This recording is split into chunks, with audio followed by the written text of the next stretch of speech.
بنام خدائے رحمان و رحیم،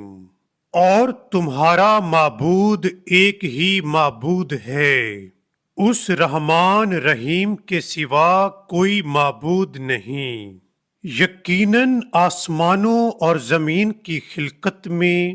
رات اور دن کے آنے جانے میں، ان کشتیوں میں جو انسانوں کے لیے مفید چیزیں لے کر سمندروں میں چلتی ہیں، اور اس پانی میں جسے اللہ نے آسمانوں سے برسایا، پھر اس پانی سے زمین کو مردہ ہونے کے بعد دوبارہ زندگی بخشی،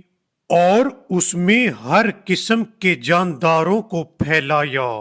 اور ہواؤں کی گردش میں اور ان بادلوں میں جو آسمان اور زمین کے درمیان مسخر ہیں، عقل سے کام لینے والوں کے لیے نشانیاں ہیں۔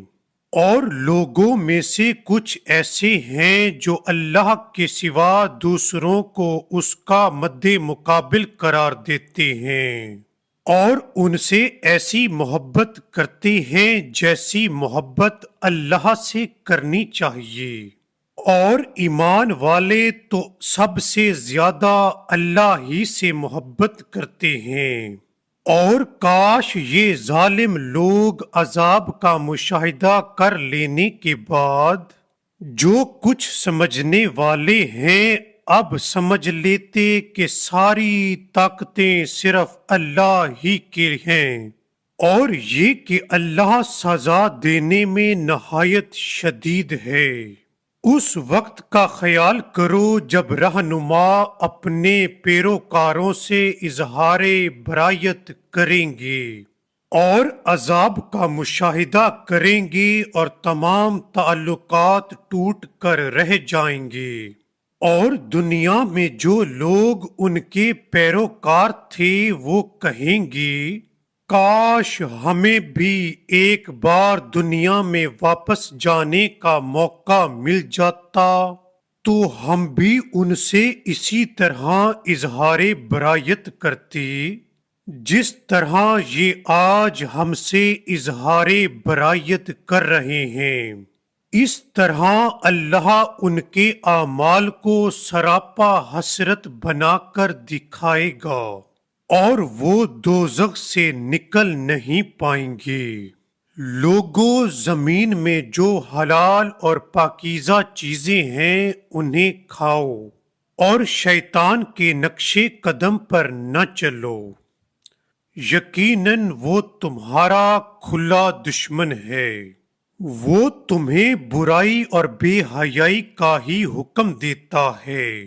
اور اس بات کا کہ تم اللہ کی طرف وہ باتیں منسوب کرو جن کے متعلق تمہیں علم نہیں ہے، اور جب ان سے کہا جاتا ہے کہ اللہ کے نازل کردہ احکام کی پیروی کرو تو وہ جواب دیتے ہیں کہ ہم تو اس طریقے کی پیروی کریں گے جس پر ہم نے اپنے آباء و اجداد کو پایا ہے، خواہ ان کے آباء و اجداد نے نہ کچھ عقل سے کام لیا ہو اور نہ ہدایت حاصل کی ہو۔ اور ان کافروں کی حالت بالکل اس شخص کی سی ہے جو ایسے جانور کو پکارے جو بلانے اور پکارنے کے سوا کچھ نہ سن سکے۔ یہ بہرے، گونگے، اندھے ہیں، بس اسی وجہ سے یہ لوگ عقل سے بھی عاری ہیں۔ اے ایمان والو، اگر تم صرف اللہ کی بندگی کرنے والے ہو تو ہماری عطا کردہ پاک روزی کھاؤ اور اللہ کا شکر کرو، یقیناً اسی نے تم پر مردار، خون، سور کا گوشت اور غیر اللہ کے نام کا ذبیحہ حرام قرار دیا۔ پھر جو شخص مجبوری کی حالت میں ہو اور وہ بغاوت کرنے اور ضرورت سے تجاوز کرنے والا نہ ہو تو اس پر کچھ گناہ نہیں، بے شک اللہ بڑا بخشنے والا رحم کرنے والا ہے۔ جو لوگ اللہ کی نازل کردہ کتاب کو چھپاتے ہیں اور اس کے عوض میں حقیر قیمت حاصل کرتے ہیں، یہ لوگ بس اپنے پیٹ آتش جہنم سے بھر رہے ہیں، اور اللہ قیامت کے دن ایسے لوگوں سے بات نہیں کرے گا اور نہ انہیں پاک کرے گا، اور ان کے لیے دردناک عذاب ہے۔ یہ وہ لوگ ہیں جنہوں نے ہدایت کے عوض ضلالت اور مغفرت کے بدلے عذاب خرید لیا ہے۔ تعجب کی بات ہے کہ آتش جہنم کے عذاب کے لیے ان میں کتنی برداشت ہے۔ یہ سزا اس وجہ سے ہے کہ اللہ نے کتاب تو حق کے مطابق نازل کی تھی، اور جن لوگوں نے کتاب کے بارے میں اختلاف کیا، یقیناً وہ دور دراز کے جھگڑے میں پڑے ہوئے ہیں۔